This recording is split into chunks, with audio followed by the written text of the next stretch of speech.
It didn't start yet. It's 3:07 in the a.m. It is the Rodney Clay Show. I am going crazy with a marathon, live marathon on YouTube. 3 a.m. December 31st, 3 a.m. to January 1st, 3 a.m. This is a live stream, so if you are watching this after the live stream, please feel free to skip forward to different times throughout the recording, catching on different conversation. I'm gonna have like a whole bunch of guests on. We're gonna have different conversations.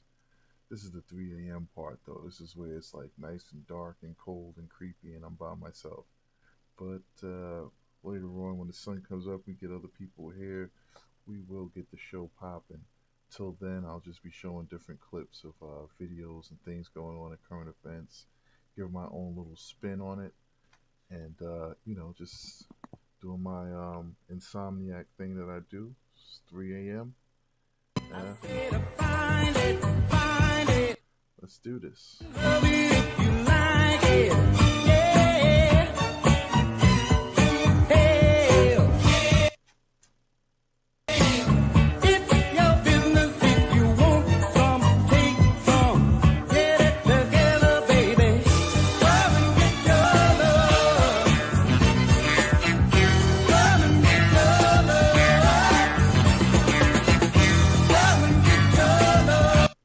All right, I guess the first thing that I would probably want to talk about before it even gets too crazy is the whole freaking thing that happened with the vaccinations and the people taking them. You got a nurse that died taking the vaccines.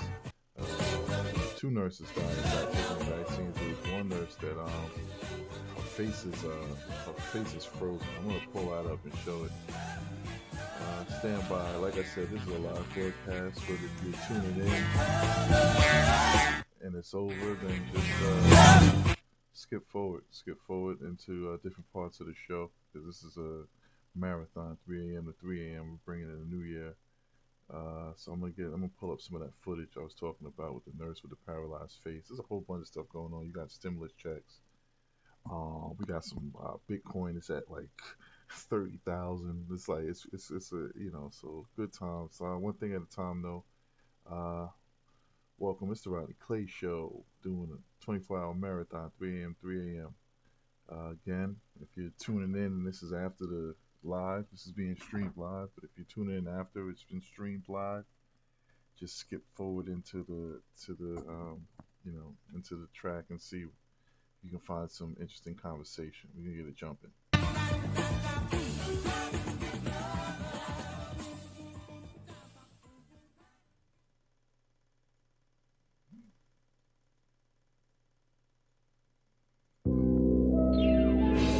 Always the path from say 5 years ago till now? Not at all. It's a blessing, You never, see what's gonna happen in the future. You just I always live this lifestyle, and I always know I want to be something, Keeping the ones around me that I trust, I just keep saying.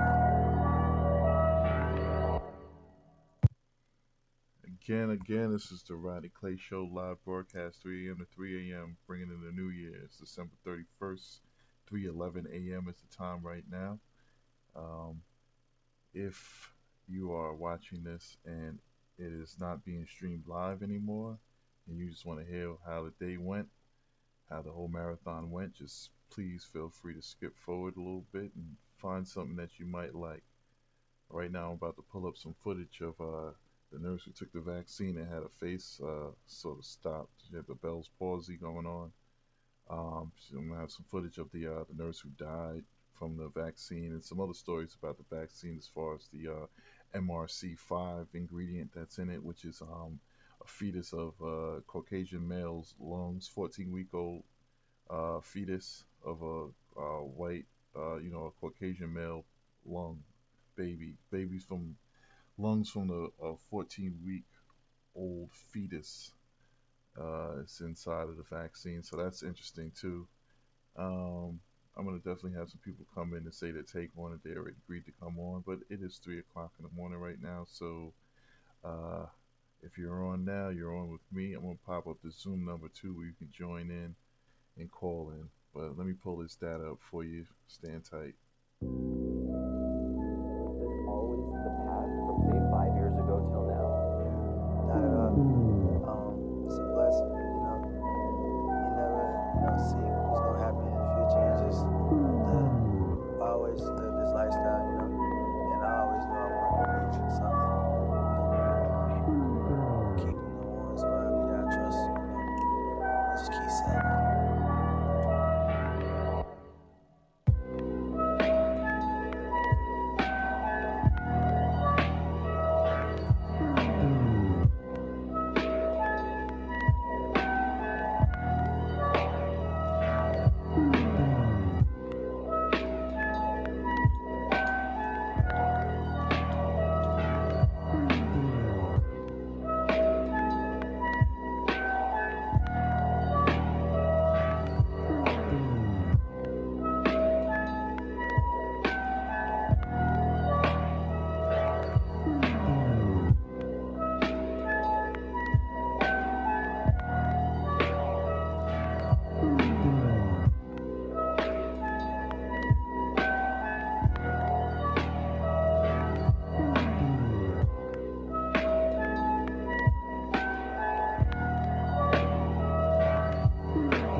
Kalila Mitchell. I'm reaching out.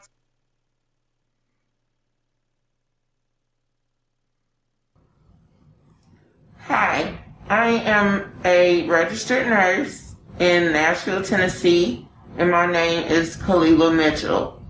I'm reaching out to everyone about the COVID-19 vaccination. I recently took the COVID-19 vaccination. After the shot, I felt fine, but within 3 days, I went to the doctor because I had problems with my face. The whole left side of my face, actually. I have Bell palsy now. And as you can see, I can't smile. I'm trying to smile. I'm just kind of embarrassing for it. But I just want everyone to know that I think this vaccination is the worst thing ever. And I would not give this to anybody, even my worst enemy. Please, America, they do not care about us.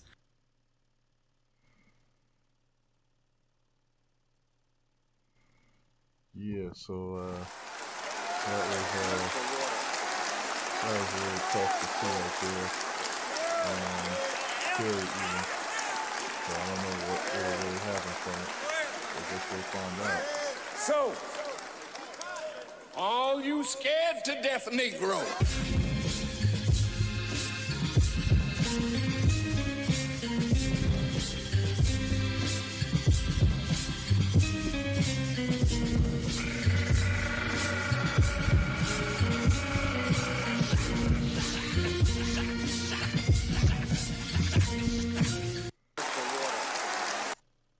It's the Rodney Clay Show. It's 3 a.m. We're doing a marathon. It's a Rodney Clay Show marathon where we're going from 3 a.m. December 31st to 3 a.m. January 1st. So it's just gonna be like my crazy insomniac ways. And I already called some people ahead of time. They agreed to do it. Of course, they said they wouldn't be available at 3 a.m. So I'm just gonna kind of be kicking it here, you know, till the sun comes up, till I get my guests coming in. One of them's definitely going to be in by 10 a.m. Uh, yeah, this is a live broadcast right now. It's 3:18 a.m. 12/31 2020. It's December 31st 2020 at 3:18 a.m.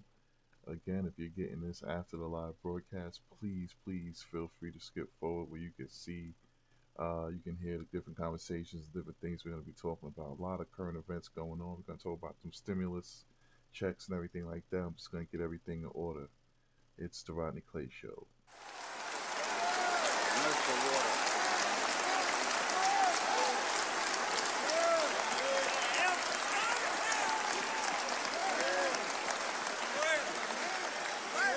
So, all you scared to death Negro.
going into one of these jumps, and you don't know what is going to be on the other side of those jumps.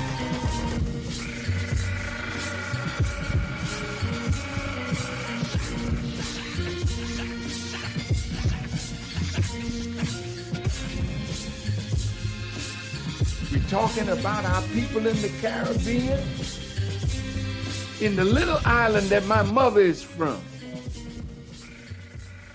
I think they had 15 deaths from the COVID virus. Do you know why the virus is not hitting the Caribbean like it's hitting America and Europe? Because we live in the sun. The Honorable Elijah Muhammad told me that in the sun there are billions of vitamins that you can't get in anything that is created except through the sun. So when you live on the inside and don't go out in the sun, have no love for the sun to lay in it and bathe in it, my teacher taught me, take a bath at least once a year in the sun. Go someplace where you can take your clothes off and turn again. And when you've turned enough, your body has accepted billions of vitamins into it. And when the day of disease comes, the vitamins rise up to defend us against disease. That's why in the Caribbean, they're not worried about a pandemic down there. So it's time for me to go. It's an honor to be your vice president, but the highest title I'll ever hold is DAD.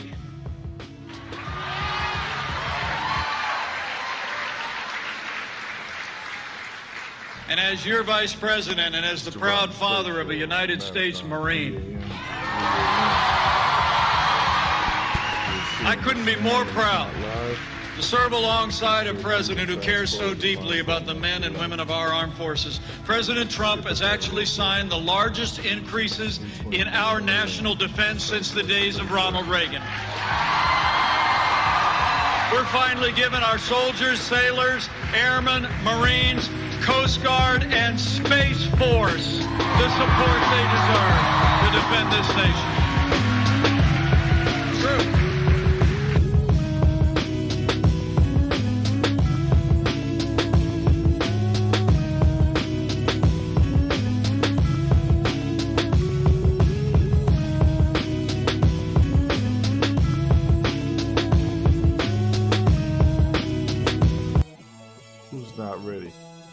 Who's not ready for this? You know what I'm saying?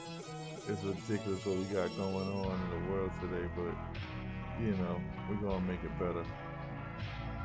Anybody down to take these vaccines? I don't know. One thing's for sure, two things for certain. It's coming. Dangerous Iran nuclear deal. And when the most dangerous terrorists in the world, an Iranian general responsible for the death of hundreds of American service members, was in our sights, President Trump took action and Qasem Soleimani is gone.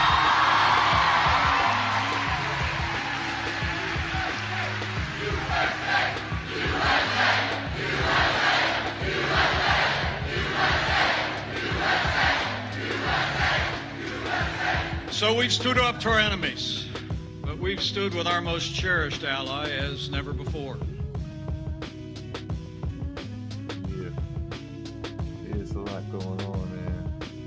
But what about these check stimuluses? What's up with those? Y'all ready for that? Y'all ready for that one? Let's check this out.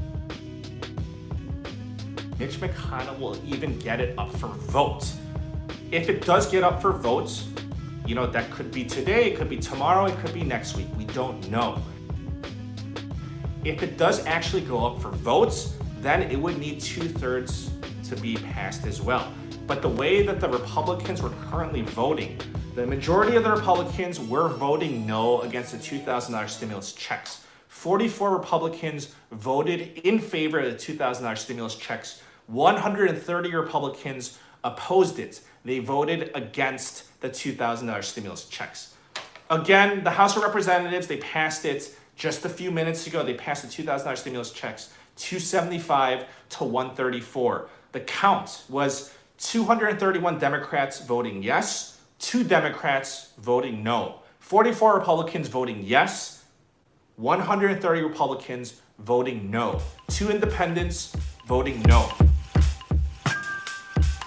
Okay, so basically it passed in the House of Representatives, it needs to go to the Senate, it needs to get voted on and approved in the Senate. If it passes the Senate, then it would make its way to President Trump for his sign-off, veto, or him doing nothing. Obviously, President Trump is the one who started this, or at least got the ball rolling again on the $2,000 stimulus checks. So the biggest hurdle is the Senate. It's just a question of if Mitch McConnell will bring it up for a vote. If it does come up for a vote, it's a question of if the Senate Republicans will pass this, because Chuck Schumer, the leader of the Democrats in the Senate, has already said not a single Democrat will be going against the $2,000 stimulus checks. Okay, so we're happy to see it pass the first hurdle in the House of Representatives. Bernie Sanders on Twitter said, this week on the Senate floor, Mitch McConnell wants to override Trump's veto of the $740 billion defense funding bill and then head home for the new year. I'm going to object until we get a vote on legislation to $2,000 direct payments to the working class.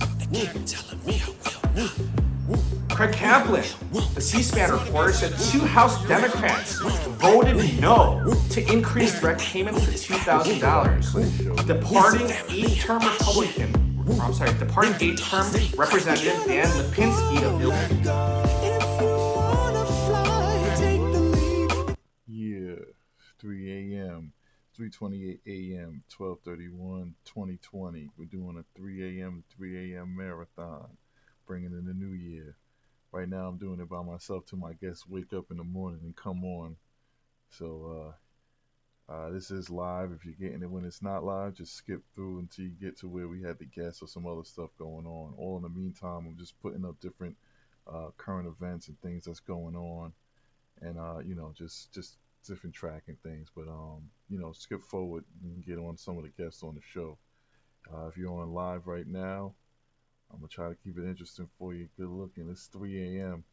I see it's 2 people on right now. That's what's up. Holla.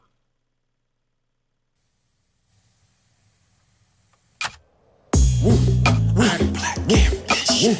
Woo, I'm always whispering. Woo, they keep telling me I will not. Woo, but I won't listen. You want to be let out of here? You're welcome to go. Black man, woo, with everything on his back. Woo, it's family and passion. Woo, if the doors ain't cracking, you gotta let go. The Rodney Clay Show. Take the lead. You gotta risk it all. Risk it all. There'll be lots of things you'll never see. You wanna be let out of here? You're welcome to go. 'Cause you never know what's in store, Mr. Entrepreneur. That was close, but that did not happen. What Chuck Schumer said would happen. We're getting some more statements with the $2,000 stimulus checks. Marco Rubio, the Republican, said in a statement, "I agree with the president that millions of working class families are in dire need of additional relief, which is why I support $2,000 stimulus checks, direct payments to Americans struggling during this pandemic."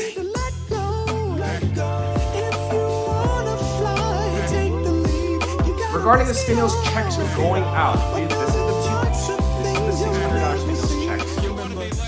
When asked whether the $600 payments were still on course to go out starting this week, as Treasury Secretary Stephen Mnuchin previously said before Trump delayed the signing of the stimulus bill, a Treasury official said that the department expects to make the payments on the same timeline he discussed. If Congress does approve the $2,000 checks, the department will then add to the already issued money. So that was a great question. The person that asked previously, will the $600 be held up? Because the $2,000 stimulus checks are in the works. So the question is, will the $600 stimulus checks be delayed? And the answer is no. We just got the official statement that what would happen is they're going to process the $600 stimulus checks as normal, and if the $2,000 stimulus check modification does occur, then the excess, the difference, they will be distributing that difference out separately. That is if the first batch of your 600 was sent out. But again, the timeline, it keeps fluctuating. Before they're saying it's going to be next week. Now they're saying that they're still going to be trying to stick to this schedule that they had before President Trump delayed on signing the stimulus bill. So they're still going to be trying to issue the $600 stimulus checks this week. However, they're saying it's subject to change. But again, it's going to be sent out in batches. So the first wave, we can actually expect that to be sent out this week.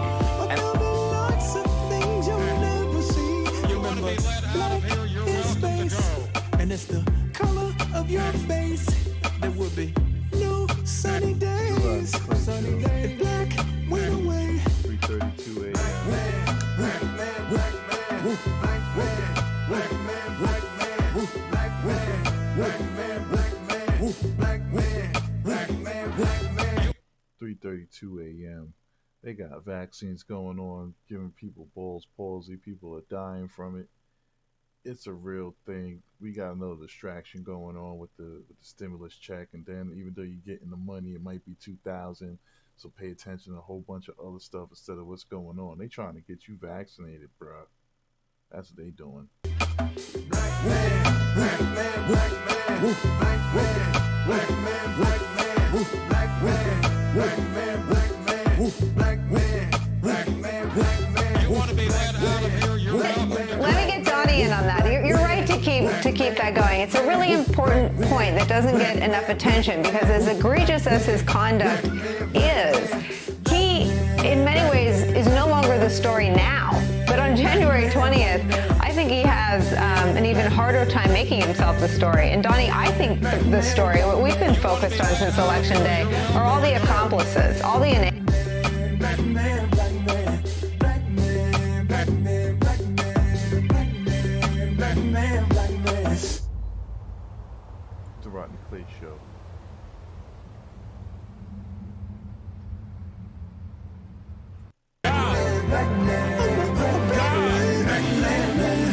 Real entrepreneur, we on our own. Stop sitting around waiting for folks to throw you a bone. It's the Rodney Clay Show. It's 3:34 a.m. in the morning, and if you're not live with this and you're just catching it after the live marathon from 3 a.m. to 3 a.m., just skip through and find different parts of the show, because there's a lot of stuff that's going to be going on. This is just the twilight hours. It's just me here on the dolo, just finding different little things to put it up. Got a good lineup though, so when the sun come up, it should get popping pretty good. Right now, we're gonna talk about these stimulus checks though.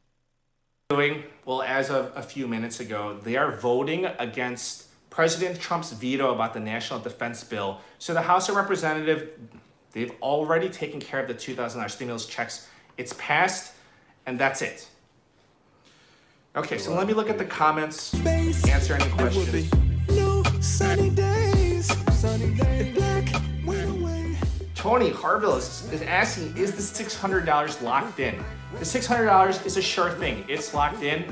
The $2,000 stimulus checks, that's far from locked in. It needs to pass in the House of Representatives, the Senate, and then President Trump needs to sign it. A few minutes ago, it passed the first step.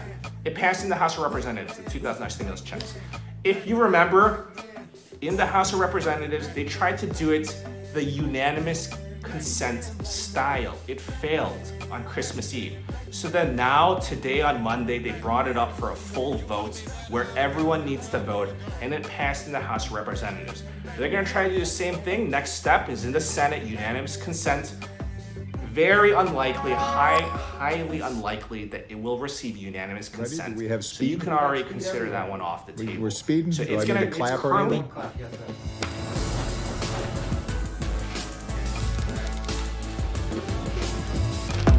Cause you never know what's in store, Mr. Entrepreneur. In this position with no I can trace my passion for science. They haven't heard it.